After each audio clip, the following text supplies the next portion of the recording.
Yo guys, welcome back to another video. We're replacing the evaporator fan motor into this LG refrigerator, and this system is a single evaporator coil.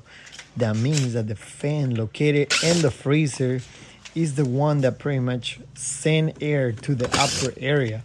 So what we're going to be doing is we're going to be starting removing this big door, because we need a lot of space to remove the back panel.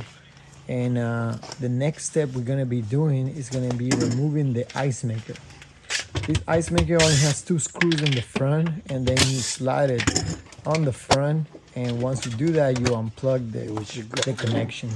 Now we're going to pull this corner right here, and the whole panel is going to come out. This will be the connection for the fan, and this is going to be the temperature sensor. This sensor is the one that controls the temperature in the system. And to remove this fan is really easy. We're gonna remove these 3 screws that they're holding this cover on the fan itself. Then we're gonna pull it up a little bit hard because the blade is holding on the pin. And this is the baby little motor that is going out. So this is the new one that we're gonna be installing. And just like we removed the old one, we're gonna install it back in this little case. And now you just gotta align the blade on the bottom for when you keep a little pressure, the fan can just slide back where it was supposed to be. These refrigerators, to be honest, normally we start seeing a lot of problem with these fans because they're not 120 fans anymore. They're 12 volt and they start going out really soon. This refrigerator is barely only 3 years old and they having problem with the fan. But now that we have the fan back on, it's time to put everything back. We're gonna start connecting back the sensor. Once we connect the sensor, the next plug is gonna be the fan.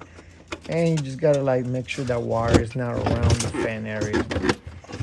And this unit, we're gonna just apply pressure on the corners. And just like that, pretty much is all back on.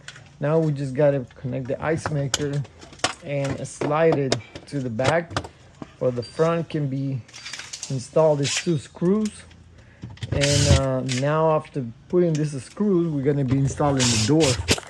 But just like that, guys, this repair is all done. If you said anything that you want us to do it for you, you can give us a call.